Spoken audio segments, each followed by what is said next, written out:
உலகம் போற்றும் தமிழ் அறிஞர் அவை நடராஜன் அவர்களே, இந்த தொடர் சொற்பொழிவுக்கு வந்திருக்கிற ஆண்டோர் பெருமக்களே, உங்கள் அனைவருக்கும் என்னுடைய மாலை வணக்கங்களை மீண்டும் தெரிவித்துக் கொள்கிறோம். இன்று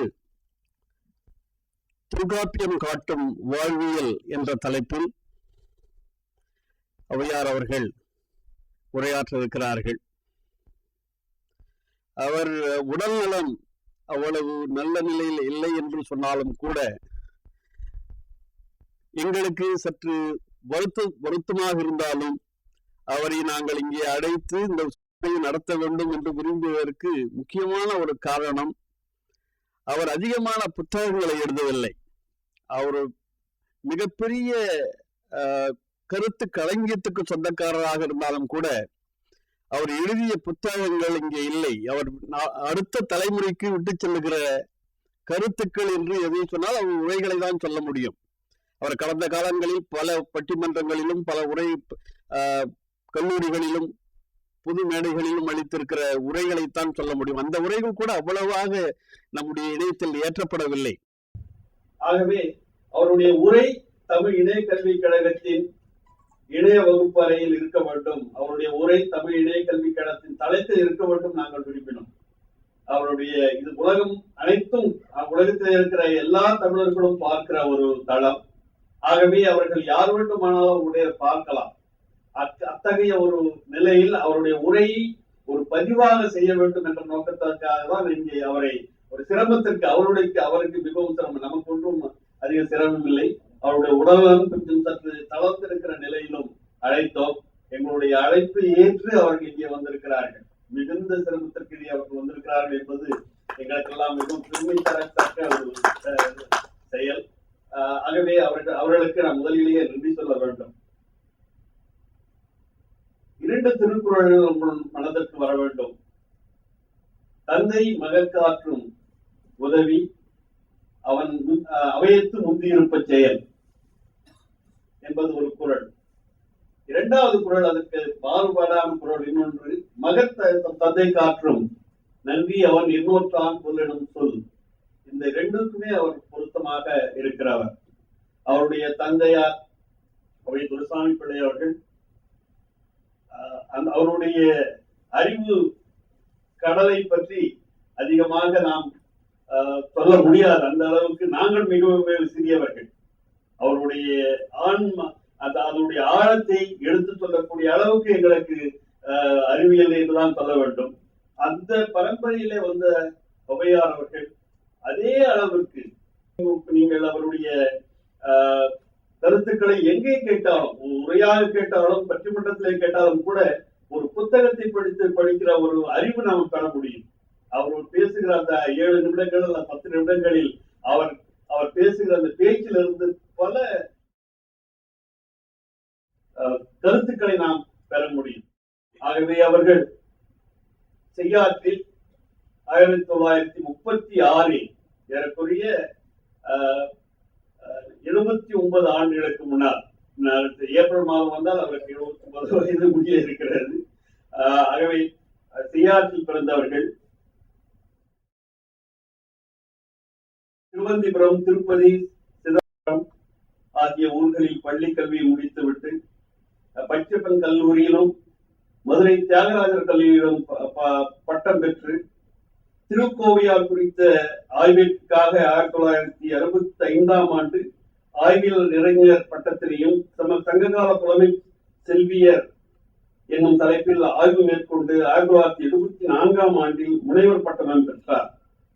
1958, 1960 ஆண்டுகளில் தஞ்சை சரபோஜி மன்னர் கல்லூரியில் தமிழ் விரிவுரையாளராக ஒரு ஆசிரியராக பணியில் சேர்ந்து 1960 ஆண்டின் பிற்பகுதியில் அனைத்திந்திய வானொலியில் செய்தியாளராகவும் 1961, 65 ஆண்டுகளில் மதுரை தியாகராஜர் கல்லூரியில் தமிழ் விரிவுரையாளராகவும் பணியாற்றியுள்ளார். 1965 74 வரை ராமலிங்க பணிமன்றத்தின் முதல் செயலாளராக பணியாற்றி பொது பணிகளுக்கு தம்மை ஆர்ப்பணித்துக் கொண்டார். இன்றைக்கும் அவர் அந்த பணியை தொடர்ந்து செய்து கொண்டிருக்கிறார் என்பது கேள்விப்படுகிற போது மிகுந்த 29 49 வயதில் அந்த எடுத்துப்பட்ட பல ஆண்டுகளுக்கு முன்னால் எடுத்துப்பட்ட பணியை தொடர்ந்து செய்து கொண்டிருக்கிறார்.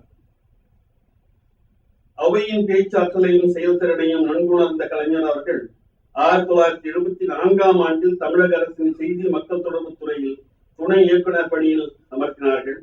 ஓராண்டுக்கு பின் மொழியாக்கத் துறையில் இயக்குநராக பதவி உயர்வு பெற்று பொறுப்பை திறம்பட நிறைவேற்றியுள்ளார்கள்.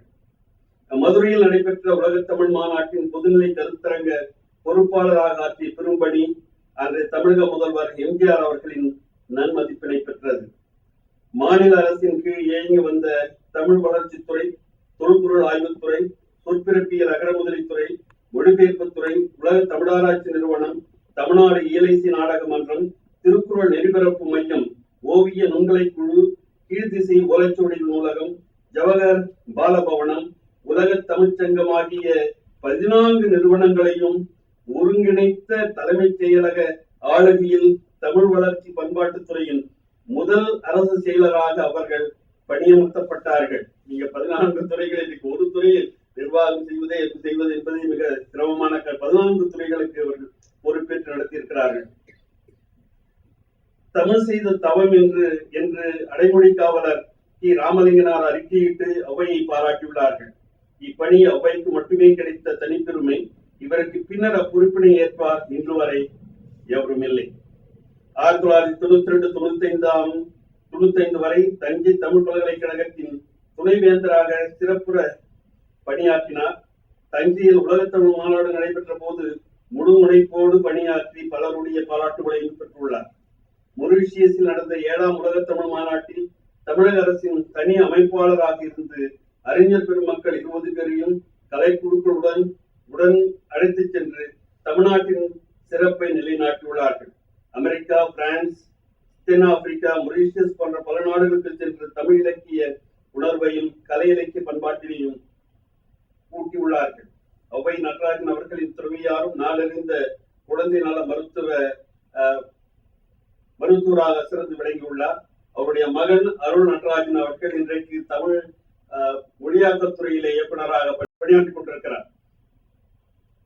எதுவரைக்கும் ஒரு தமிழன் உயர்ந்தான் என்று எவரேனும் என்னை கேட்டால் இதுவரைக்கும் என்று இவரைத்தான் சொல்வேன் என்று பலர் மது சுரக்கும் பேச்சால் மனமழைக்கும் கருத்தால் மக்கள் நெஞ்சில் தமிழை நிலைநிறுத்த செய்தவர் ஔவை நடராஜன் அவர்கள்.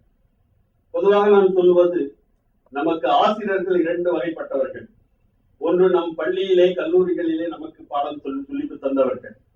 இரண்டாவதாக வெளியிலே இருந்து நமக்கு தமிழை ஊட்டியவர்கள், நமக்கு வாழ்க்கையை அறிவித்தவர்கள், நமக்கு அறிவுரை சொல்லி நல்ல மக்களாக வாழ்வதற்கான வழியை காட்டியவர்கள். அந்த வகையில் ஔவை நடராஜன் அவரிடம் படித்த மாணவர்களுக்கு மட்டும் ஆசிரியராக இல்லை, என்னை போன்ற பலருக்கும் ஆசிரியராக இருந்தார். நான் தமிழ் இறுதி வகுப்புரை தான் தமிழ் படித்தேன். அதற்கு பின்னால் நான் படித்த தமிழ் எல்லாம் அவருடைய உரையை கேட்டுதான். ஆகவே அத்தகைய மிகச்சிறந்த ஒரு பணியை ஆற்றியிருக்கிறார்கள். தொல்காப்பியம் காட்டும் வாழ்வியல் என்ற தலைப்பில் உரை நிகழ்த்துமாறு பணியோடு கேட்டுக்கொள்கிறேன்.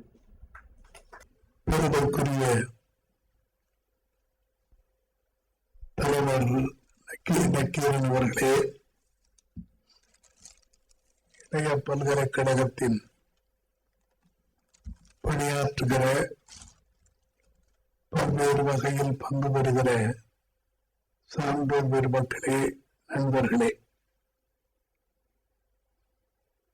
உங்களை எல்லாம் காண்பதில் எனக்கு பெரிய மகிழ்ச்சி. அருமை நண்பர் நக்கீரன் அவர்கள் அண்ணா பல்கலைக்கழகத்தில் பெரும் பேராசிரியராக இருந்தபோதே நன்றாக அறிவேன்.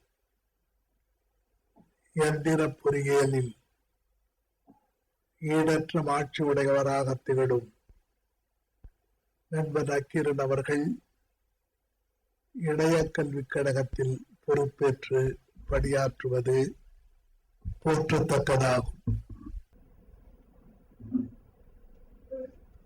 தஞ்சை பல்கலைக்கழகத்தில் நான் பணியாற்றும் போது அப்போது நடந்ததுதான் 8ஆம் உலக தமிழ் மாநாடு. அந்த 8ஆம் உலகத் தமிழ் மாநாடு நடைபெற்ற போது அப்போது முதலமைச்சர், இப்போது முதலமைச்சர் என்றுதான் நாம் அழைக்கிறோம். அப்போது அம்மையார் பேசும்போது இந்த 8ஆம் பல்கலைக்கழக மாநாட்டினுடைய விளைவாக அறிவியல் தமிழ் என்பதற்கு ஆக்கமான பணி ஒன்றை நாங்கள் ஆற்ற வேண்டும் என்று கருதுகிறோம் என்று சொன்னார். ஆனால் அரசியல் சுழற்சியில் சில ஆண்டுகளிலேயே அந்த கனவு நிறைவேறாமல் போய்விட்டது. பிறகு தமிழ் என்று சொன்னால் எழுச்சி பணிகள் எவைகளையும் செய்யலாம் என்று நிமிர்ந்து நின்று பணியாற்றிய வகையில் நம்முடைய கலைஞர் அவர்கள் தான் இளைய பல்கலைக்கழகத்தில் அவர்கள் உருவாக்கிய நாள் நான் இங்கே வந்திருக்கிறேன். அப்போது இளைய பல்கலைக்கழகமாக இருந்தது மட்டுமில்லாமல் அறிஞர் வாசி குளத்தசாமி அவர்கள் தலைமை உறுப்பினராக திகழ்ந்ததோடு அருமை நண்பர் பொன்னவைப்பு அவர்களை இயக்குநராக அமர்த்தியிருந்தார்கள். அப்போது அது பல்கலைக்கழகம் என்ற பெயரில் திகழ்ந்தது.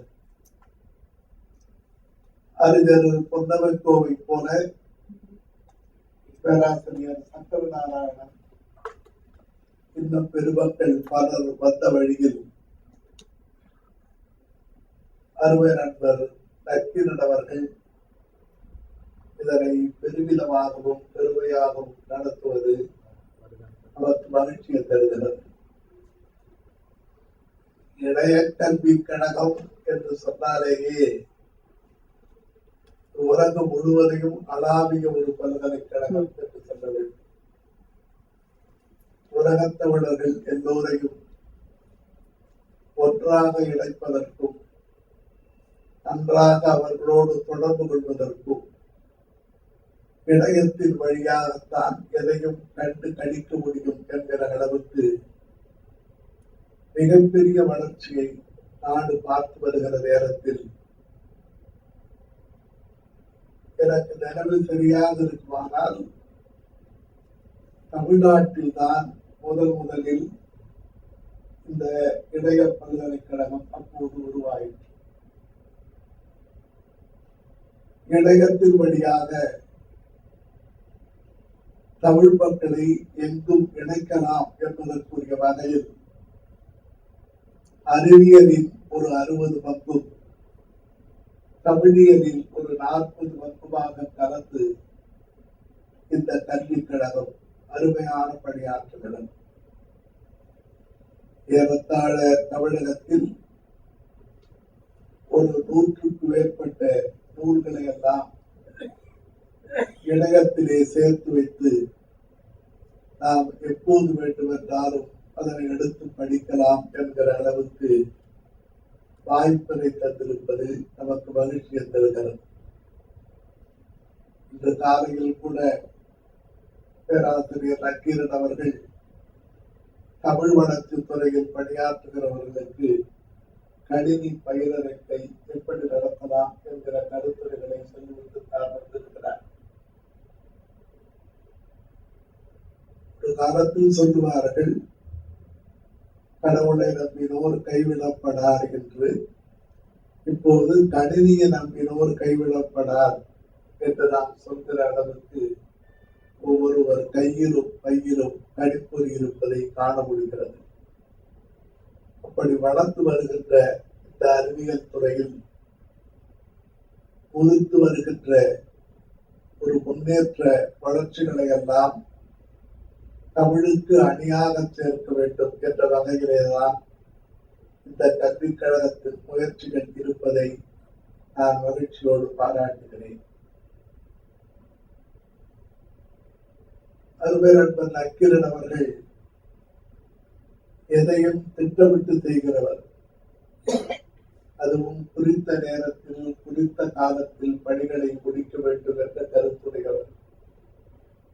அந்த வகையிலேதான் ஒரு 2-3 திங்களுக்கு முன்னால் இந்த நிகழ்ச்சிக்கு என்னை வர வேண்டும் என்று கேட்டிருந்தார்கள். 2-3 திங்களுக்கு முன்னாலேயே கூட நான் கொஞ்சம் மெலிந்துதான் இருந்தேன். இன்னும் 2 திங்கள் உண்டே என்று பார்த்த பிறகு இப்போது மெலிந்த நிலை போய் நலிந்த நிலைக்கு நான் வந்திருக்கிறேன். என்றாலும் இந்த நிகழ்ச்சியிலே கலந்து கொள்வது என்பது எனக்கு ஒரு பெரிய வாழ்க்கையில் கிடைக்கிற வாய்ப்பு என்று நான் நினைக்கிறேன். முதுமை வந்தால் நோய் வரும், நோய் வந்தால் மென்மை வரும், மென்மை வந்தால் துன்பம் வரும். இது 4ம் வந்தால்தான் அதற்கு இழிவரல் என்று பெயர் என்று தொல்காப்பியம் சொல்லுகிறது. ரொம்ப வியப்பாக இருக்கிறது. தொல்காப்பியம் அது ஒரு இலக்கணம், மொழிக்கு அமைந்த இலக்கண நூல் என்று. மொழிக்கு இலக்கண நூல் எப்படி அமைந்திருக்கும் என்று உங்களுக்கு தெரியும். சொற்கள் எல்லாம் எப்படி பிறக்கின்றன, அந்த சொற்களை எழுதுகிற எழுத்துக்கள் எப்படி இருக்க வேண்டும், எழுத்தும் சொல்லும் தொடர்ந்தால் தொடர் எப்படி அமைய வேண்டும், தொடர்கள் அமையுமானால் கருத்துக்கள் தானாக பிறக்கும் என்றுதான் இலக்கணத்தை இதுவரையிலும் சொல்லிக் கொண்டிருக்கிறார். எழுத்து, சொல், தொடர், அது பொருண்மை தருகிற தொடராக இருக்க வேண்டும் என்பது. தமிழ்நாட்டில் பாருங்கள், நமக்கு கிடைத்த இலக்கணம், இதுக்கு இலக்கணம்னு பேர் சொல்லலாமான்னே தெரியல, தொல்காப்பியம் என்று பெயர் வைத்திருக்கிறார்கள். தொல்காப்பியம்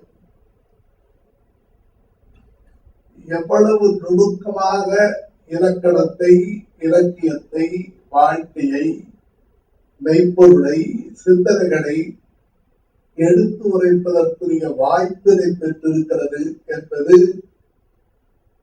ஒரு நல்ல ஆய்வுக்குரியதாகும். ஆங்கிலத்திலே சொல்வார்கள் பார்ட்ஸ் ஆஃப் ஸ்பீச் என்று நாம் சொல்லுகிறோம்.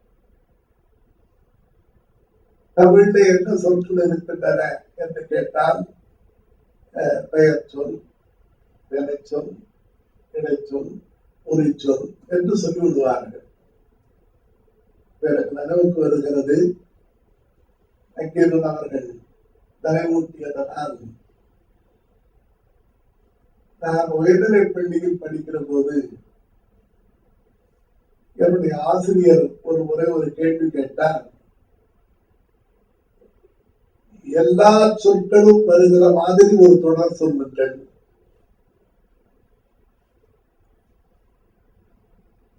அதாவது ஒரு தொடரிலேயே பெயர்ச்சொல் இருக்க வேண்டும், வினைச்சொல் இருக்க வேண்டும், இடைச்சொல் இருக்க வேண்டும், உரிச்சொல் இருக்க வேண்டும். நம்ம விழித்தோம். என்றால் அந்த நாளிலே எங்கள் ஆங்கில பேராசிரியர் ஒருவர் சொல்லுவார், I now tell a sentence where you can see all the parts of speech there. From noun to adverb and everything will be there. That is how the English is constructed என்று சொல்லுவார். இதை கேட்ட உடனே நாங்கள் தமிழாசிரியர் எங்களுக்கு சொல்லிக் கொடுத்தது எனக்கு நினைவுக்கு வருகிறது. அதுக்கு என்ன பெரிய தொடர் தேட வேண்டும். ஆலயம் தொழுவது சாலமும் நன்றுன்னு ஒண்ணு இருக்கு. ஆலயம் பெயர் சொல், தொழுவது குறிப்பு வினைச்சொல், சால நன்று உரிச்சொல், என்பது இடைச்சொல். இப்படியெல்லாம் இலக்கண சொற்களை வைத்துக் கொண்டு இலக்கண வரப்பிடுவது என்கிற ஒரு வழக்கம் இருந்தது. தொல்காப்பியம்தான் தமிழர்களுக்கு கிடைத்த ஒரு தொன்மையான நூல். தொல்காப்பியத்துக்கு முந்தைய நூல் எதுவும் இல்லை, எதுவும் நமக்கு கிடைக்கவில்லை. இந்த நிலையில் அவர் சொல்லுகிறவர் முன்பு நூல் கண்டு முறைப்படி எண்ணி புலந்தொகுத்தோனே போக்கரு பருவல் என்று சொல்கிறார். கிடைத்ததிலேயே இதுதான் கிடைத்த நூல். இது எப்படி கிடைத்தது என்றால், முந்து நூல் கண்டு முறைப்படி எண்ணி மயங்கா மரபின் எழுத்து வகை காட்டி உழவு வரையறையோடு வரைந்திருக்கிறார்கள் என்று சொன்னால் இதுக்கு முன்னாடி நூல்கள் இருந்திருக்க வேண்டும். எவ்வளவு நூல்கள் இருந்திருக்க வேண்டும் என்று சொன்னால் பொறியாளர்கள் ஒரு கணக்கு போடலாம். 252 இடங்களில் இப்படி சொல்கிறார்கள், இப்படி சொல்லுகிறார்கள் என்று தொல்காப்பியத்தில் சொல்கிறார்.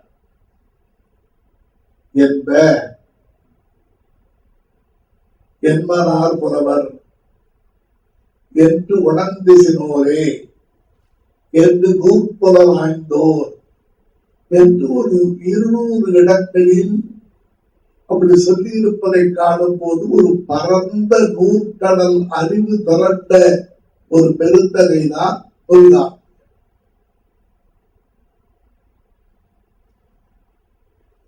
ஊருக்கே கூட தொல்காப்பியம்னு பெயர் வைத்திருக்கிறார்களே என்று பார்த்தால் இருக்காது. இந்த நூலுக்கு பெயர் தொல்காப்பியம் என்றுதான் இருக்கும் என்று சோமசுந்தர பாரதியார் ஒரு கட்டுரை எழுதினார். தொல்காப்பியன் என தன்பெயர் நிறுத்திய படிமையோனே, பண்புகள் நிறுத்த படிமையோனே, தொல்காப்பியன் என தன்பெயர் தோற்றி, என் பெயர் தன்பெயர் தோற்றி என்று இருப்ப பரம்பாரனார் பாடலை பாடும் போது தன்பெயர் தோற்றி என்பது இந்த அம்முயிர் இருக்கிறது பாருங்கள், அது அப்ப தமிழ்ல இல்லை. அதனாலதான் தொல்காப்பியன் என்று நினைத்ததற்கு காரணம். மனோன்மணி என்று நிறுத்த வேண்டும். ஆனா மனோன்மணியம் என்ற அவ்வீரும் இயம் என்ற ஈரும் எல்லாம் பிற்காலத்துல வந்தது என்பதனால தொல்காப்பியர் என்ற பெயரே இருந்திருக்கலாம் என்ற கருத்தும் உண்டு. இது தொல்காப்பியத்துக்கு இருக்கிற அந்த பரம்பாரனாருடைய பாயிர பாடலே கிட்டத்தட்ட ஒரு வரலாற்றையே சொல்லி காட்டுகிறது. அதன் போட்டு ஆசார்க்கு அருள்பவர் தெரிந்து மயங்கா மரபின் எழுத்து வகை காட்டி, ஓஹோ அதன் போட்டு ஆசார்க்கு அருள்பவர் தெரிந்து, எனவே அதன்போடு ஆசான் அருள்பவர் தெரிதல், மயங்கா மரபினை எடுத்து காட்டுதல், இது விரிந்து பரந்த இடம் செந்தமிழ் இயற்கை சிவனிக நிலத்தில். செந்தமிழ் இயற்கை சிவனிக நிலம் என்பது எங்கே என்று கேட்டால் வடவேந்தளம் தென்குமரி ஆகிடை தமிழ் கூறு அன்புலகத்து. வியப்பானது என்னவென்றால் அந்த நாள்ல கூட பேசுகிற மக்கள் பேசுகிற மொழியை கருதி மொழி அமைந்த இடம் என்பது வடவேந்தளம் தென்குமரிதான். நாம் இதற்கு முன்னால் இமயம் முதல் தென்குமரி வரை நெடியோன் குற்றமும் தொடியோள் பவ்வமும் என்றெல்லாம் இலக்கணம் சொன்ன போதும் கூட நமக்கு ரொம்ப தெளிவாக வடவேங்கடம் தென்குமரி ஆகிடை தமிழ் கூறும் நன்னுலகம் என்பது தமிழ் பேசப்படுகிற பகுதி. இதுல இருந்து 2 தெரிந்து கொள்ளலாம் நீங்கள். அப்போது தெலுங்கு ஒரு இடத்துல உறவ ஆரம்பித்து விட்டது, வடவேங்கடம் தென்குமரி என்கிற போது. ஆனால் கன்னடமும் மலையாளமும் அப்போது தோற்றம் பெற்றதாக இல்லை. இதை சான்று காட்டித்தான் நான் ஒரு முறை டெல்லிக்கு சென்றிருந்த போது அந்த தெலுங்கு பேராசிரியர் சொன்னார், தமிழுக்கு முந்தையது தெலுங்கு. எனவே நமக்கு எல்லை தெரிந்தது, எழுதியவர் பெயர் தெரிந்தது, இலக்கண மரபு எப்படி என்று தெரிந்தது. அவர் இப்போது இலக்கணம் வரைய தொடங்குகிறார். இலக்கணம் வரைவது என்று சொன்னால்,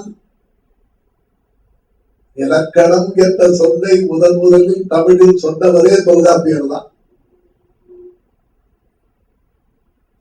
இந்த இலக்கணத்தை எழுத்ததிகாரம், சொல்லதிகாரம்,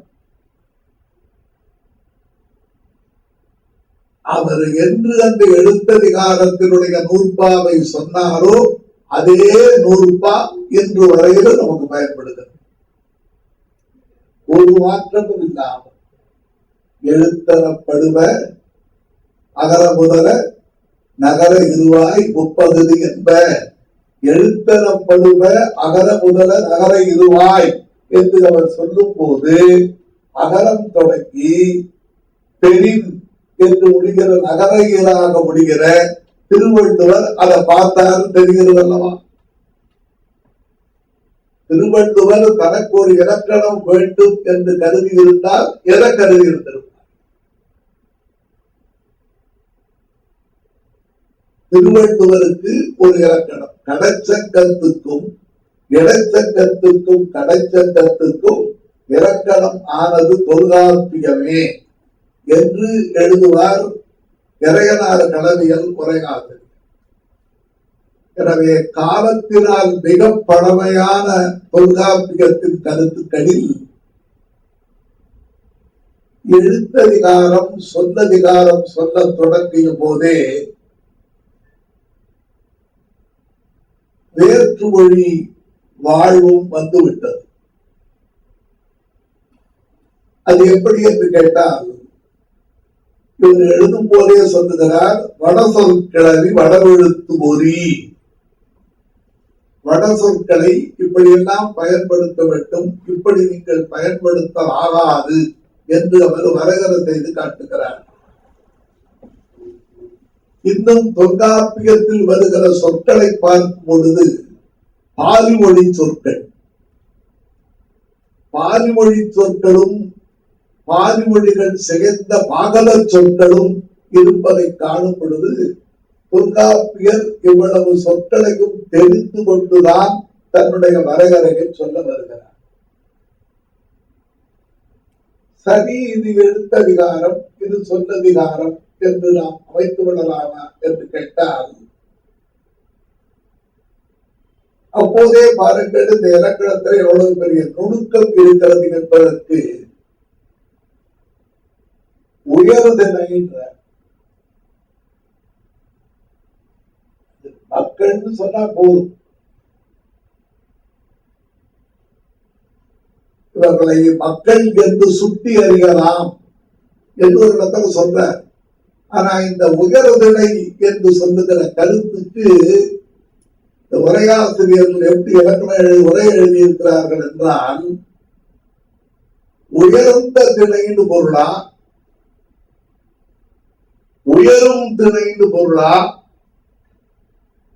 இல்ல அது உயர்வான திணை என்ற அளவிலே அமைதி அடைவதா என்று காணும் போது ரொம்ப வியப்பாக இருக்கிறது. அதுவும் அறிஞர்களுக்கு நடுவில் எல்லா திணைகளும் உலகத்தில் உண்டு, விலங்குகள் உண்டு. விலங்குகள் நம் கண்டதிலே ஒரு 1000 ஆண்டுகளாக எந்த மாற்றமும் பெறவில்லை. வேளங்கள் வேளங்களாகத்தான் இருக்கின்றன, வேங்கைகள் வேங்கைகளாகத்தான் இருக்கின்றன. ஆனால் மனித வாழ்வு என்பது ஆண்டுக்கு ஆண்டு, நாளைக்கு நாள், வேளைக்கு வேளை அறிவு முதிர்ச்சியால் மாற்றம் பெறுகிறார். எனவே இது உயர் திணை என்பது உயரும் திணை, மேலும் உயர்வடைகிற திணை. ஒரு நாளும் இது வரி குறைந்த திணை ஆகாது. ஒரு வினத்தொகை போல உயரும் திணை, உயர்ந்த திணை, உயரப்போகும் திணை என்று மனத்தில் கொண்டு உயர்திணை என்று சொல்லும் போதே தொல்காப்பியர்கள் நுணுக்கம் தெரிகிறது. இந்த எழுத்தும் சொல்லும் எதற்காக? ஒருவர் எழுதுவதோ அல்லது ஒருவர் சொல்வதோ அல்லது எழுத்துக்களை படைத்திருப்பதோ எதற்காக என்றால் தன் மனத்தில் படுகிற கருத்துக்கு ஒரு வடிவம் தருவதற்காக. எந்த கருத்துக்கு எப்படி வடிவம் தருவது என்று எந்த வரையறையும் இல்லை. நான் மனம் போனபடி சொல்லுகிறேன் என்று சொல்லலாம் இல்லையா? என் உள்ளம் எண்ணுகிற கருத்துக்களை எடுத்து உரைக்கிறேன். உள்ளம் எண்ணுவதற்கும் கூட மனத்தில் கருத்துக்கள் தோன்றுவதற்கும் கூட ஒரு மரபு உண்டு.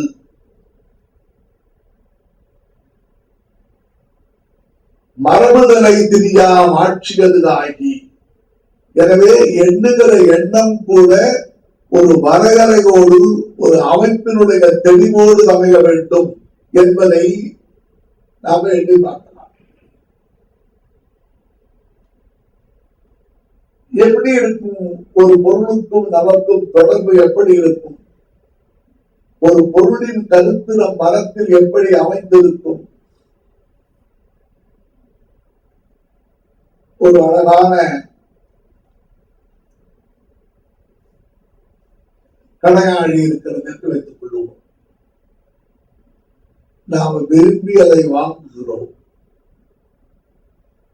வாங்குவது ஒன்று,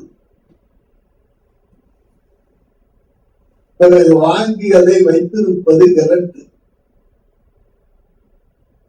ஒரு நாள் அதில் வைத்திருந்த முத்து கீழே கடந்து விட்டதே என்பதற்காக நாம் மனம் வருந்துவது ஒன்று. பிறகு மறுநாள் அந்த முத்தை பொறுத்து திருப்பி பெற்றுக் கொண்டோமே, அது இரண்டாவது. நான்கு, குறைந்த கடையாடி அகப்படுமா என்று ஏங்குவது.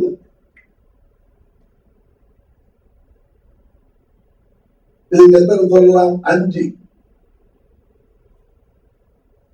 கூடுதல், பிரிதல், இருத்தல், ஊடல், நெய்தல். இது எப்படிப்பட்ட ஒரு மன நிறைவு இருக்க வேண்டும்? தலைவரும் தலைவியுமாக வாழ்ந்து கூடி வாழுகிற வாழ்க்கை. கல்விக்காகவோ தூதுக்காகவோ பகைவையின் பிரிவோ என்று ஒரு தக்க பிரிவு மேற்கோட்டிகள் செல்கிற போது பிரிகிறான், அது பிரிதல். பிறகு அவன் மீண்டு வந்து இல்லறத்தோடு வாழுகிறான், இருத்தல்.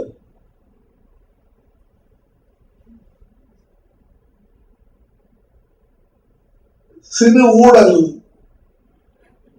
மனம் வாடல், அல்லது ஒருவரை ஒருவர் மீளவும் அன்போடு தேடல் என்ற ஊக்கத்துக்கு ஆக்கம் தருவதற்காக ஊழிழையாக பாய்ந்திருப்பதற்கு பெயர் ஊழல்.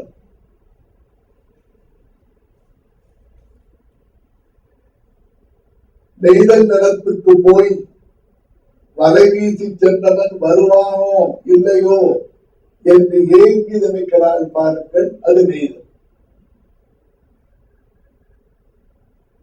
இந்த 5 நிலையை மனதிலே வைத்துக் கொண்டு எந்த இலக்கியம் யார் எழுதினாலும் இந்த 5க்குள் தான் நடக்கும்.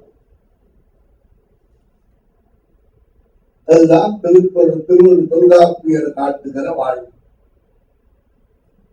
எந்த நூலாக இருக்கட்டும், எந்த கருத்தாக இருக்கட்டும், ஒன்று பிரிவில் அடங்கும், அல்லது உறவில் அடங்கும், அல்லது ஊழலில் அடங்கும், அல்லது நெருக்கத்தில் இவர்கள் காண்பதில் அடக்கும் என்று இந்த அடிப்படையாக தொடங்கியதை 5 இயல்புகள் என்று ஆரம்பித்தார். இந்த 5 இயல்புகளும் எப்படி அமையும்?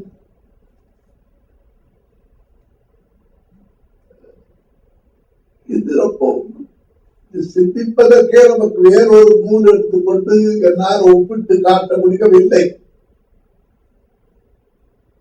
ஓவியர்களை கேட்டால் சொல்லுகிறார்கள். ஓவியர்கள் ஒரு மயில் ஓவியம் வரைகிறார்கள் என்று கேட்டால் அந்த மயில் ஓவியத்துக்கு பின்னாலே ஒரு வேங்கை மரம், அந்த வேங்கை மரத்திலே பூக்கள், இன்னும் கொஞ்சம் தொலைவில் இருந்து பார்த்தால் கார் வேகம் கவித்திருப்பது போன்ற ஒரு காட்சி. இவைகளெல்லாம் வரைந்தால்தான் மயில் இருக்கிறது என்பதற்கு சாட்சி.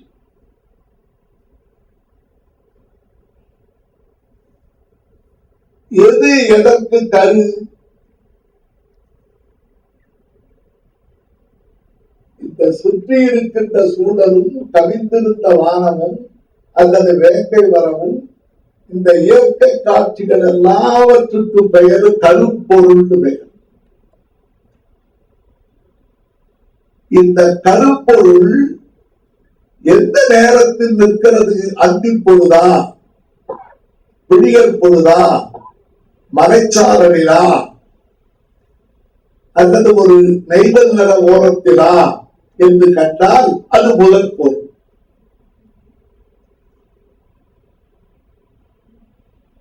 சரி, முதல் பொருள் தெரிகிறது, இடம், பொழுது. கருப்பொருள் தெரிகிறது, சுற்றி உள்ள பொருள்கள், அங்கே உள்ள மரங்கள், அங்கே இருக்கிற மலர்கள், அங்கே ஓடுகிற விலங்குகள், இப்படி எல்லாவற்றையும் சுற்றி காட்டுவது. ஏன் அந்த காட்சி வருகிறது என்றால் அதற்கு ஒரு மயில் நிற்கிறது என்பது அதற்கு உரிமையான பொருள், உரிப்பொருள். ஆக வாழ்க்கை என்பது போய் வாழ்கிற இடமாகிய முதற் பொருள் ஒன்று, அக்கப்பக்கத்து உறவினர்கள், அடுத்து வாழுகிற பொருள்கள், பழகுகிற பொருள்கள், இவர்களோடு இருப்பது கருப்பொருளோடு தொடர்பு, இவர்கள் வாழ்வது என்பது உரிப்பொருள்.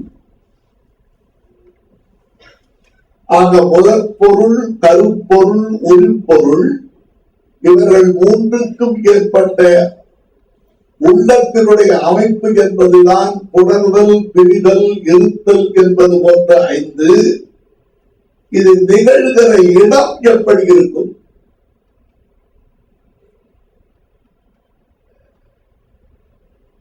அதற்கு ஒரு பெயர் வைக்கலாம். எழுத்ததிகாரம், சொல்லதிகாரம். 3வது ஒரு பெயர் வைத்தால் எப்படி வைக்கலாம் என்று கேட்டால் இலக்கிய அதிகாரம். அப்ப என்ன சொல்லலாம்? Grammar of orthography, grammar of morphology, grammar of வாழ்க்கையில், grammar of literature, poetics. Aristotle தனியாக இலக்கியங்கள் மட்டும் எழுதியிருக்கிறார்.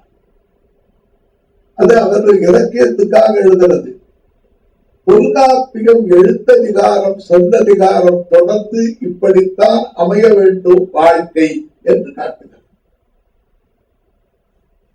இது இலக்கணம் வாழ்க்கைக்கு வரைந்திருப்பதை காணும் போதுதான் நமக்கு ரொம்ப வியப்பாக இருக்கிறது.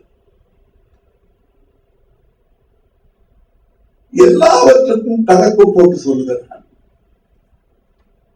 வேண்டிய கல்வி யாண்டு 3 இரவாது. நாம அந்த காலத்துல போஸ்ட் கிராஜுவேஷன் 2 வருஷம் தான் வைத்திருக்கோம். இவர் இலக்கணம் எழுதுகிறவருக்கு இந்த குறிப்பு இலக்கியத்திலே எப்படியாவது எங்கேயாவது காட்டிவிட வேண்டும் என்று தோன்றுகிறது. வேண்டிய கல்வி யாண்டு மூன்று இரவாது.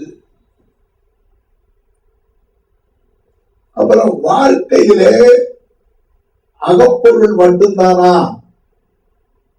சமுதாய வாழ்க்கையில்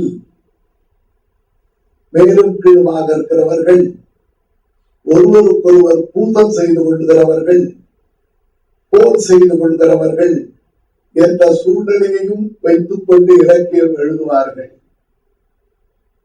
அப்படி இலக்கியம் எழுதினால் அதற்கு என்ன பெயர் வைக்கலாம் என்று சொன்னால் புறத்திணை என்று வையுங்கள். அகத்திணை என்பது வாழ்க்கையில் குடும்ப வாழ்க்கை, வீடு. புறத்திணை என்பது நாடு. இந்த நாடு எப்படி இருக்கும்? நாடு என்று அமைகிற பொழுதே அதிலே போட்டி இருக்கும். ஒரு அரசர் மாற்றானுடைய பொருளை எப்படியாவது பெறுவார் அல்லது பறிப்பார். ஒன்னார் பெருபொருளும் வேந்தன் பொருள் என்பது திருக்குறள். எனவே இவர் தானாகவே அயலவன் பொருளையும் தன் பொருள் என்று நினைக்கிற உணர்வு வருகிறது என்று சொன்னால் இந்த புறத்திணைகள் எப்படி இருக்கும் என்பதற்கு இதே இலக்கணப்படி போட்டு காட்டுகிறார். புலர்தல் இருத்தல் என்று சொன்னது போல வெற்றி, கரந்தை, வாகை ஆக ஒரு வரையறை செய்த இலக்கணம் போல இலக்கியத்துக்கு எழுதியிருக்கிறார். இப்போது நீங்கள் கேட்கலாம், தானாகவே சிந்தித்து எழுதுகிறவருக்கு இந்த வரம்புகளை கோரினால் அவன் எழுதுகிற எழுத்து முடங்கி விடாதா என்று. அதற்கு அவர் சொல்லுகிறார், இது தடையில பெறவே, இது நான் ஒரு வரையறைக்கு சொல்லுகிறேனே தவிர நீங்கள் எந்த நிலையிலும் தாண்டி சென்று எழுதினால் அதனுடைய அறம் கெடாமல் இருக்க வேண்டும். இன்னும் ஒன்று சொல்லுகிறேன், ஒரு பாட்டிலாவது சங்க இலக்கியம் என்று எழுதிய பாட்டு யாராக இருந்தாலும் எந்த இடத்திலும் தலைவியை சந்தேகப்படக்கூடாது. தலைவனை நாம் சந்தேகப்படலாம். தலைவன் ஐயத்துக்குரியவன். தலைவன் தன்னுடைய பழக்கத்தினால் எப்படியும் ஆவான். ஆனால் மறந்தும் ஒரு மாமகளை, ஒரு நன்மகளை ஐயுறக்கூடாது. கிழவன் உயர்வும் கிழவி உயர்வும் கிழவோன் பணிவும். எனவே மகளிருக்குரிய ஒரு மதிப்பு உணர்வு என்பதை ஒரு 3000 ஆண்டு காலத்துக்கு முன்னால் இப்படி வரைந்திருப்பது வியப்பாக இருக்கிறது. ஆக மகளினுடைய உயர்வை காட்டிவிட்டு கிழவோம் பணிவும் என்று எடுத்து காட்டுகிறார். வேந்தர்கள் போர் செய்வதில் எனப்படும் நினைவுக்கு வருகிறது. தஞ்சாவூரில்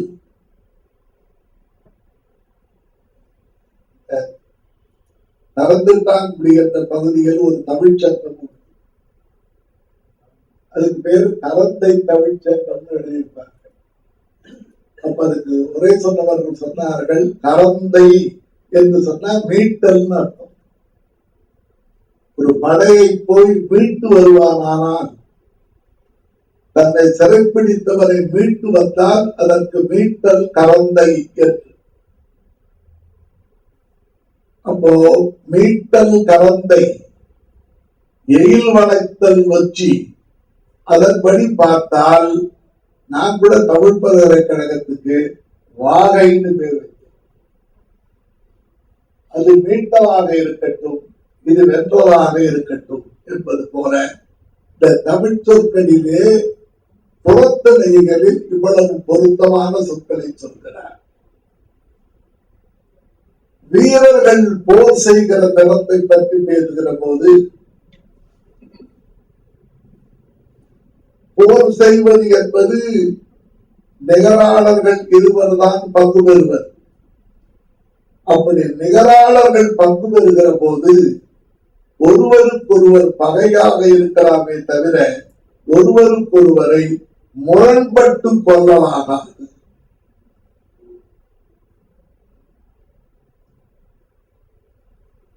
இப்படி அகத்தணையல், புறத்தணையல், கடவியல், கற்பியல், செய்யுளியல்,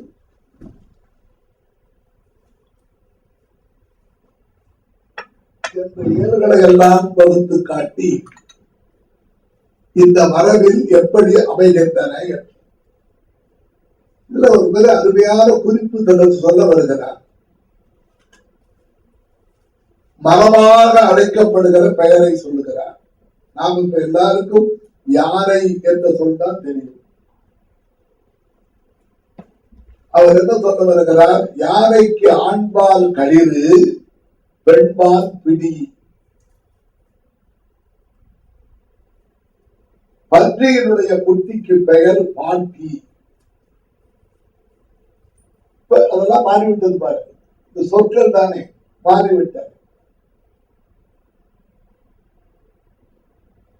நான் என்னுடைய நண்பரிடத்தில் ஒரு முறை கேட்டேன், ஆண் குதிரைக்கு என்ன பெயர் என்றால் தொல்காப்பியத்தில் சேவல் பேர்.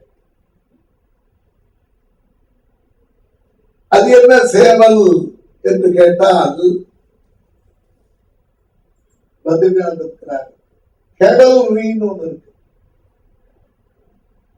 கெவல்ரி என்பது குதிரைப்படைதான். கேவல்ரி என்ற சொல் எதிலிருந்து வருகிறது என்று கேட்டால் அதிலிருந்து பிறந்துதான் சிவல்ரஸ். அப்போ சிவல்ரஸ் என்கிற சேவல் என்ற சொல் இருக்கிறதே, எப்படியோ அவர் சேவல் என்று ஒரு சொல்லை எடுத்து காட்டுறார். அப்புறம் உங்கள் எல்லோருக்கும் தெரிந்ததுதான் இந்த உயிர்களுடைய வளர்ச்சி உருவத்தால் வளர்ந்து உருவத்தால் ஓங்கியிருக்கிறது என்பதுதான் நான் அறிந்த வரையிலும் டார்வின் கருத்து. தரையில் இருந்து பிறகு மெல்ல தலை தூக்கி, பிறகு முதுகு உயர்த்தி, பிறகு நிமிர்ந்து, பிறகு முதுகெலும்பு நிமிர்ந்து, இப்படித்தான் ஆகும். தொல்காப்பியர் ஒரு கருத்து சொல்றார். வாழ்க்கையை பற்றி எப்படி இருந்து பாருங்கள். ஒரு அறிவு என்பது முதல்ல பார்ப்பது, இரண்டாவது அறிவு என்பது காதாலே கேட்பது, மூன்றாவது அறிவு என்பது முகர்வது, நான்காம் அறிவு என்பது உடம்பில் அசைவு காண்பது. இப்படியெல்லாம் ஒன்றறிவதுவே உற்றறிவதுவே என்று 5 வகையான வகைப்பாட்டை காண்பித்து 6வது அறிவு மன அறிவே என்ற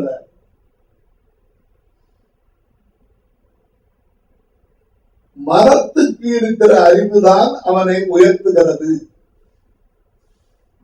இது எவ்வளவு தூரம் அறிவியலுக்கு பொருத்தமானது என்பதை எல்லாம் நக்கீரரை போன்றவர்கள் தான் ஆராய வேண்டும். ஏனென்றால் அதில் ஒரு வரி வருகிறது, நண்டுக்கு மூக்கு உண்டு எழுதிட்டார். அதுக்கு உரையாசிரியர் எழுதினார், நண்டிற்கு மூக்கு உலகோ எனின். எனக்கு தெரியல, இல்லை. எல்லாரையும் கேட்டு பார்த்தோம், இல்லை. ஆசிரியர் கூறலாம் உண்டு. இது ஆதான் சொல்லியது என்பதனாலே ஏற்றுக்கொள்ளுங்கள். ஆக உயிரினத்தினுடைய தோற்றம் எந்த வகையில் அமைந்திருக்கும்னு நினைத்திருக்கிறார்.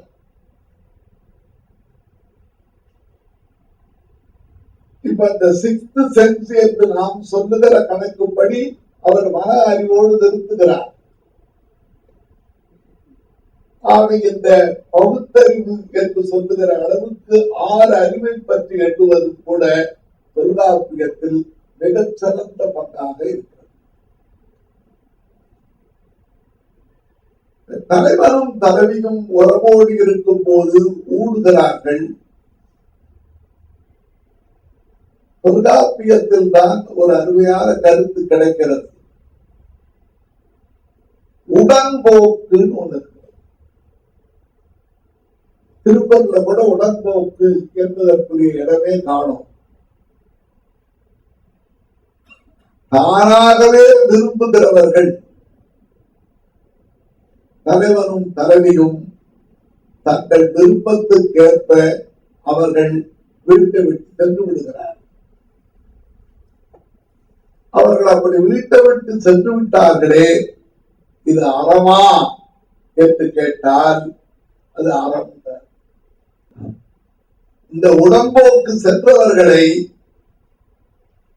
நற்றாயும் செவிலியும் போய் தேடி அழைத்து வருகிறார்கள். யாரும் போய் அங்கே வெகுளவில்லை, யாரும் போய் அவர்கள் செய்ததை மறுக்கவில்லை. நீங்கள் மீண்டும் இல்லறத்துக்கு வாருங்கள். இதுல இன்னும் கூட ஒரு சிறப்பு என்னவென்றால், துறவிகள் இருக்கிறார்கள். இப்போது துறவிகளை நாம் பார்க்கிற அந்த காட்சி அப்படியே இருக்கிறது. முக்கோர் பகவர்கள் என்று கையிலே ஒரு 3 கோல் வைத்துக் கொண்டிருக்கிறார்களா. இந்த முக்கோர் பகவர்கள் வழியிலே போறார்கள். அவர்களை பார்த்து கேட்கிறார்கள், இப்படி உடன்போக்கிலே போனவர்கள் யாராவது பார்த்தீர்களா என்று. பார்க்கல. பார்த்தா நாங்கள் சொல்லுகிறோம், சிறந்தானை வழிபடி சென்றனர். சரியான முடிவில் தானே அவர்கள் போயிருக்கிறார்கள், நீங்க ஏன் போய் தேடி அலைகிறீர்கள் என்று சொன்னதாக துறவிகள் சொன்னதாக கருத்து வருகிறது. இந்த வாழ்க்கையிலேயே ரொம்ப மனம் நெகிழ்கிற பகுதி எது என்று கேட்டால், 2 பேரும் பிரிவு துயரில் கிடந்து வாடுகிற பொழுது அவர்கள் தங்கள் வாழ்க்கையின் நிலைகளை எல்லாம் எப்படி எடுத்து பேசுகிறார்கள் என்று காட்டுவதனாலே தொல்காப்பியத்தில பிரிவு பகுதிக்குத்தான் நிறைய இடம் கொடுத்திருக்கிறார். ஒரு வரையறை வைத்துக் கொண்டு பார்த்தால், ஒரு நாடு எப்படி இருக்க வேண்டும், அந்த நாடுகளுக்கு என்ன பெயர் கொடுக்கலாம், குறிஞ்சி, முல்லை, மருதம், நெய்தல் என்று. அதனாலதான் நானிலம்னே பேர். அது எப்படி பாறை என்று ஒரு பகுதி இருக்கிறதே, நீங்கள் அன்பின் 5 என்று சொல்லி இருக்கிறீர்களே, ஏனென்றால் பிரிதல், புணர்தல், ஊடுதல் என்று 5 நிலைகளை சொன்னதனாலே இது எப்படி பொருந்தும் என்று கேட்டால், பாறை என்று ஒரு நிலம் இல்லை, அதை நாமவே படைத்துக் கொள்ளுகிறோம். எனவே வான் பொய்த்தால் அல்லது காய்கிற பகுதி அதிகமாக காய்ந்தால் ஏற்படுகிற நிறைக்கு பெயர் பாலை. ஆக நாட்டை பற்றி, நிலத்தை பற்றி, நிலத்தில் வாழுகிற மக்களை பற்றி, மக்களுடைய இயல்புகளை பற்றி, அவர்களுக்கு இயல்பாக ஏற்படுகிற காதல் வாழ்வு எப்படிப்பட்ட அறத்தோடு கடித்த காதலாக இருக்கிறது என்று சொல்லி, காதல் வாழ்வு தாண்டி போனால் அதுல ஒரு சிக்கல் இருக்கிறது. காதல் வாழ்க்கையில் செய்யுள் இலக்கணம் எழுதுகிறார் என்பதனால ஒரு இலக்கியம் எழுதுகிறவர்கள் ஏதேனும் ஒரு இடத்தில் தலைவரும் தலைவியும் வேறுபடுகிறார்கள் என்றால் எப்படி வேறுபடுத்துவார்கள்? ஒரு ஆடலரத்தையை கண்டு மயங்கினான் என்பார்கள், அல்லது ஒரு பாடல் தெரிந்த பாடலரத்தையை கண்டு மயங்கினான் என்பார்கள். அதுக்குதான் பரத்தையர் பிரிவு. பரத்தையர் பிரிவு என்று வருவது என்பது செய்யுள் இலக்கணத்தினுடைய மரபு என்பதை தெரிந்து கொள்ளுங்கள், அது வாழ்க்கையினுடைய முறையில்லை என்றார். இனி அகப்பொருள் தாண்டி புறத்துணை என்று சொன்னால், வேந்தர்கள் தங்கள் தங்கள் மரபுகளில் எப்படி போர் உணர்த்துகிறார்கள், வீரர்கள் எத்தகைய பெருமிதமான வீரத்தோடு இருக்கிறார்கள் என்பதை எல்லாம் எடுத்து காட்டுகிறார். கடைசியில் இந்த வாழ்க்கைக்கு என்ன முடிவு?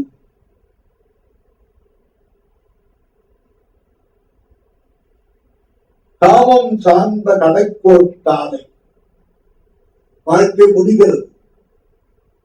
விருப்பத்தோடு இருந்த இந்த இளமை விருப்பம் எல்லாம் தேய்ந்து ஓய்ந்து போயிருக்கிற ஒரு முதுமை நிலை.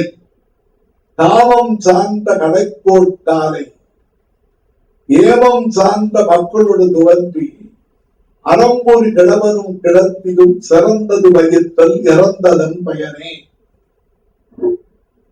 சொல்ல முடியுமா பாருங்க. அதை இன்னும் எளிமையாக சொல்வதென்றால், அதிர்ந்திடும் இளமை பொழுதில் ஆவண அறங்கள் செய்து முதிர்ந்திடும் பருவம் தன்னில் பிள்ளைகளுக்கு ஒளியை சூட்டி எதிர்த்திடும் துன்பம் இல்லாமல் பேரர் மக்கள் வலித்தடல் காண்பதே வாழ்வின் வீடு. எளிமையா இருந்திருப்பார். அதிர்த்திடும் இளமை போதில் தொல்காப்பியர் சொல்லுவது காமம் சார்ந்த கடைக்கோட்காரை ஏவம் சார்ந்த மக்களோடு துவற்று அறம்பொறி கிழவரும் கிழவியும் சிறந்தது பகிர்த்தல் இறந்ததன் பயன். வாழ்க்கையினுடைய முடிவு என்பது சிறந்தது பயிற்றல். அது என்ன சிறந்தது என்று கேட்டால், பிறப்பென்னும் பேதமை நீங்க சிறப்பென்னும் செம்பொருள் காண்பது அறிவு. இது திருக்குறள். எனவே சிறந்தது என்பது வாழ்க்கையுடைய உயர்ந்த நோக்கமாக கொள்ளுங்கள், அல்லது வாழ்க்கையினுடைய மெய்ப்பொருளாக கொள்ளுங்கள், வாழ்க்கையின் முடிவாக கொள்ளுங்கள் என்று சொல்லுகிற வகையில் சிறந்தது வகித்தல் இறந்ததன் பயனே. ஆக ஒரு தனி மனித வாழ்வின் பிறந்த நாள் தொட்டு அவன் இணைந்து வாழுகிற வரையில் அவனை சுற்றியுள்ள முதற்பொருள் கருப்பொருள் உரிப்பொருள் என்ற சூழலை அறத்தையும் காட்டி வாழ்வு என்பது இதுதான் என்று சொல்லுகிறது தொல்காப்பியம். அப்ப வாழ்வு என்பது கேட்ட பொருள் என்று கேட்டால், பொருள் என்று சொன்னால் எழுத்து சொல் இவைகளினாலே திரண்டு சொல்லப்படுகிற, it's not a subject, it is matter. எனவே பொருள் என்பதுதான் வாழ்க்கை. வாழ்க்கையினுடைய பொருள் என்பதும் இந்த பொருள் என்ற அடிப்படையில் தான் அமைகிறது என்பதை காட்டுகிற வகையில் பலவற்றை சொல்லியிருக்கிறார்கள். மேலும் 3000 ஆண்டுகளுக்கு உட்பட்டது என்று நாம் சொல்லி வருவதனால் அதற்குள்ளே ஒரு 10-12 ஒரு 60 இடங்களாவது முன்னுக்கு பின் முரணாக இடைச்சொல்களாக புதியதாக முன்னே சொன்ன கருத்துக்கு பொருந்தாததாக அமைவது போல சில தோன்றும். காலத்தினுடைய கோலம் என்றுதான் நாம் சொல்ல வேண்டும். எனவே எவ்வளவு பெருந்தன்மையோடு சொல்லுகிறார், அடி சொல் இல்லை காலத்து பழிமே. எந்த சொல்லா இருந்தாலும் நீங்கள் காலத்தில் பட்டு வருமானால் பழகி வருமானால் இலக்கணம் ஏற்றுக்கொள்ளலாம். இப்படியெல்லாம் சொல்லுகிற கருத்தில் தொல்காப்பியத்தின் பொருளதிகாரத்தை பற்றி வாழ்வியல் பொருளை பற்றி இதுகாரும் நான் சிந்திக்க முடிந்தது. ஒருவேளை என்னுடைய கருத்தில் உங்களுக்கு ஏதாவது மாறுபாடு இருந்தால் அல்லது வேறுபாடு இருந்தால் ஒரு 10 மணித்துறைகள் நீங்கள் வினா கேட்கலாம். ஐயா வணக்கம். என் பேரு முருகானன். நான் ஒரு 10 ஆண்டுகள் கணினித்துறையிலே வேலை பார்த்தேன். இப்போது தமிழ் படிக்கும் ஆர்வத்திலே சில வேலைகள் செய்து கொண்டிருக்கிறேன். நீங்கள் ராமலிங்க பணிமன்றத்திலும் நீங்கள் இருந்திருக்கிறீர்கள். அதில் தொல்காப்பிய ஆராய்ச்சி என்று ஒரு நூல் வெளிவந்தது. அதை சத்தியகங்கை பகீரதன் அவர்களும் ராமலிங்கம் அவர்களும் எழுதியிருக்கிறார்கள். அதில் எனக்கு இது பற்றி நான் அதிகமாக படித்ததில்லை. இப்போதுதான் ஆரம்ப நிலையில் இருக்கிறேன். அதில்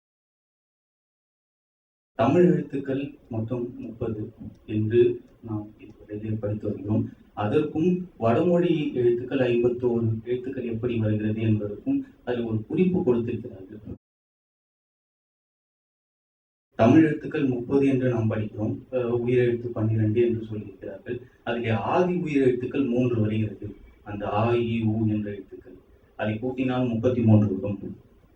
வல்லின எழுத்துக்களில் கசட தவற என்று வருகிற எழுத்துக்களில் அந்த 5 வல்லின ராவை மட்டும் விடுத்துவிட்டு அந்த 5 எழுத்துக்களை எடுத்துக்கொண்டு அந்த கா முதல் மற்ற எழுத்துக்களை எடுத்துக்கொண்டால் அந்த ஒவ்வொரு எழுத்துக்கும் 4 விதமான ஒலி அமைப்புகள் உண்டு. இப்போ கா என்றால் கே என்று வரும், கா என்று வரும். அதையும் கூட்டினால் அது ஒரு 15 எழுத்துக்களை கூட்டினால் பிறகு அக என்ற 3 எழுத்துக்களை கூட்டினால் வருவதுதான் இந்த 51 அச்சரங்கள். அதை பற்றி உங்களுடைய கருத்துக்கள் தெரிந்து கொள்ள. என்னுடைய கருத்து என்று ஒன்றும் இல்லை. ஒவ்வொரு மொழியும் அது பிறக்கிற இடத்தை, சூழ்நிலையை பொறுத்தது.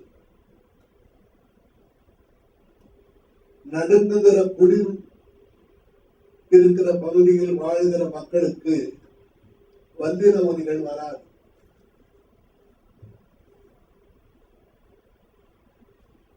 அடிக்கடி ஓசைகளோடு பழக்கமுடையவர்களாக இருந்தால் அவர்களுக்கு மெல்லின ஒலிகள் தான் அதிகம் வரும். அப்படின்னு எழுதியிருக்கிறார்.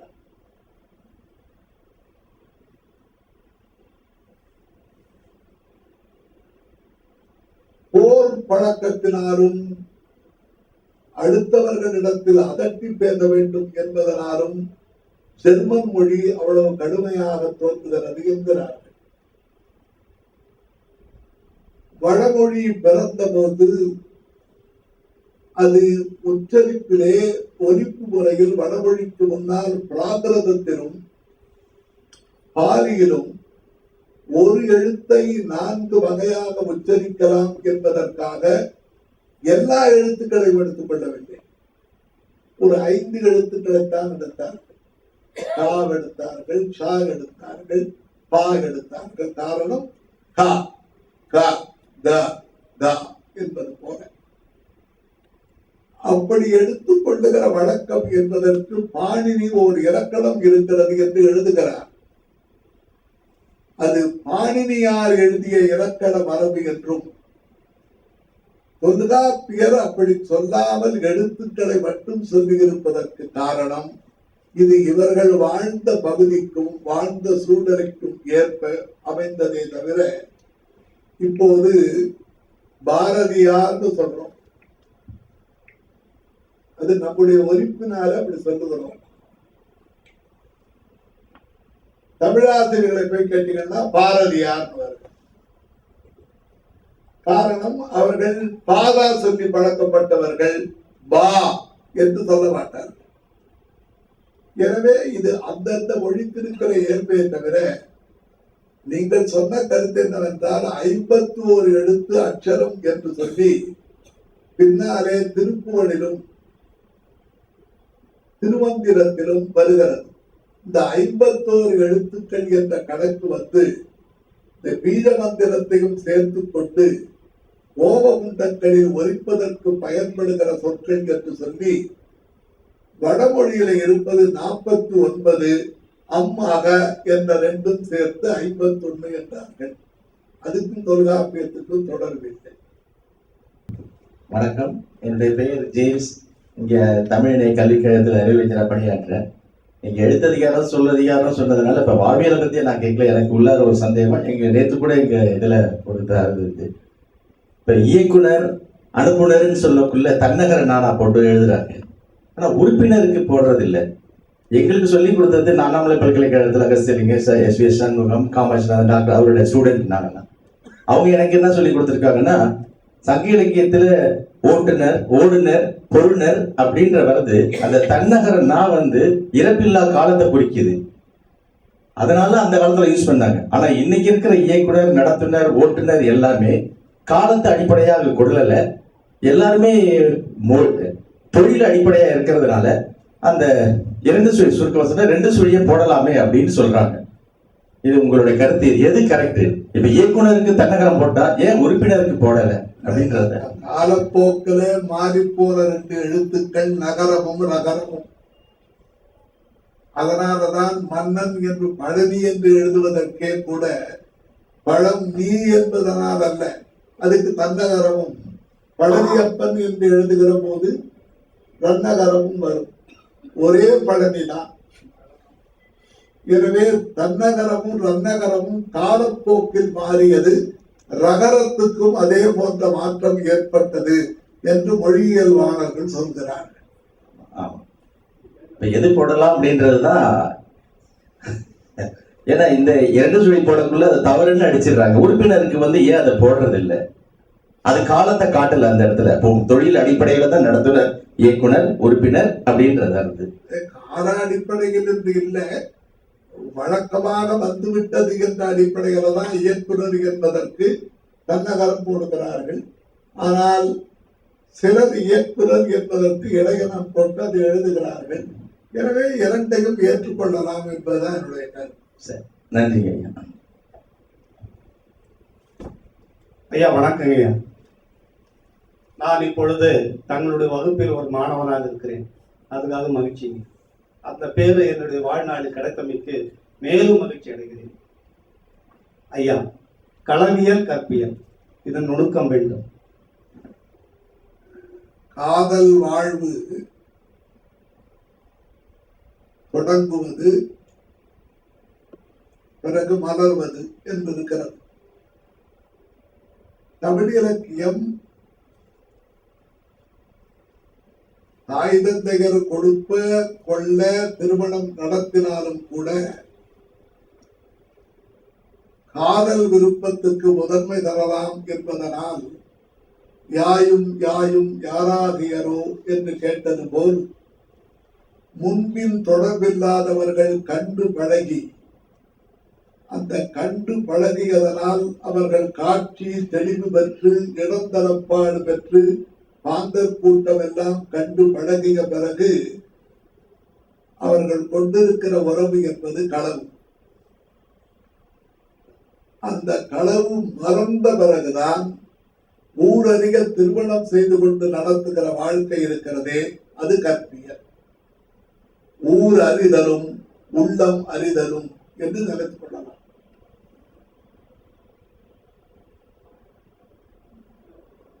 ஏனென்றால் கற்பு என்பதை நீங்க இப்போது இருக்கிற கற்புன்ற பொருளை வைத்துக் கொண்டு நாம் ஐயப்படுகிறோம். அது அப்படி இல்லை. கற்பு என்பது வெளிப்படுதல், களவு என்பது மறைவாக இருத்தல் என்றுதான் நான் நினைக்கிறேன். இதுவரை அருமையான ஒரு சொற்பொழிவு. இதற்கு தொல்காப்பியம் காட்டும் வாழ்வியல் என்ற தலைப்பு கொடுத்ததுக்கு காரணம் அதெல்லாம் தொல்காப்பியத்துல எடுத்து படித்திருக்கிறோம், சொல் படித்திருக்கிறோம், பொருளை கூட ஏறக்குறைய படித்து, ஆனால் அது காட்டுகிற வாழ்வியலை வெளிப்படையாக எடுத்து நாம் புரிந்து கொள்ளுகிற வகையில் எடுத்து சொல்லியிருக்கிறார். ஆனால் ஒரு இலக்கண நூலில் வாழ்வியலை பற்றி சொல்ல தேவையில்லை. ஆனா இருந்தாலும் கூட அந்த காலத்தில் வாழ்க்கைக்கும் ஒரு இலக்கணம் சொல்லப்பட வேண்டும் என்ற கருத்தில் அதை சொல்லியிருக்கிறார்கள். அதனுடைய அந்த உட்பொருட்களின் நுணுக்கங்களை எல்லாம் நாம் அந்த பாடல்களை படிக்கிற போது எங்களுக்கு ஒரு பொறியாளராக நான் படிக்கிற போது எனக்கு அவ்வளவு எளிதாக விளங்குவது இல்லை. ஆகவே அப்படி விளங்கிக் கொள்வதற்கு அவையார் கொண்டவர்கள் ஒரே ஒரு கருத்து, வாழ்க்கைக்கு இலக்கணம் இல்லை. எந்த வாழ்க்கைக்கும் இலக்கணம் இருக்க முடியாது. தொல்காப்பியர் அந்த கால இலக்கியங்களில் அமைந்த வாழ்க்கையை காட்டுகிறார்.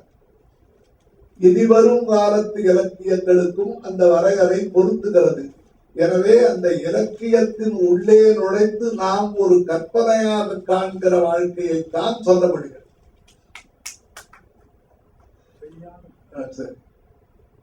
ஆகவே அப்படி ஒரு மிகச்சிறந்த எல்லோரும் புரிந்து கொள்ளக்கூடிய வகையில் கருத்துக்களை எடுத்துரைத்த ஔவையார் அவர்களுக்கு எங்களுடைய நினைவு பரிசையும் வழங்குவதற்காக செங்கை பொதுவன் அவர்களை அன்புடன் அழைக்கிறேன். நண்பர் செங்கை பொதுவன் தமிழ் வளர்ச்சித் துறையிலே பல்லாண்டுகள் பணியாற்றியவர், கணிப்பொறியில் வல்லவர், ஆயிரக்கணக்கான நூல்களை கணிப்பொறிகளை இட்டு நிரப்பியிருப்பவர், உங்கள் இணைய கல்விக் கழகத்துக்கு ஏராளமான நூல்களை தந்தவர் என்று பெருமையாக நக்கீரன் பாராட்டினார்.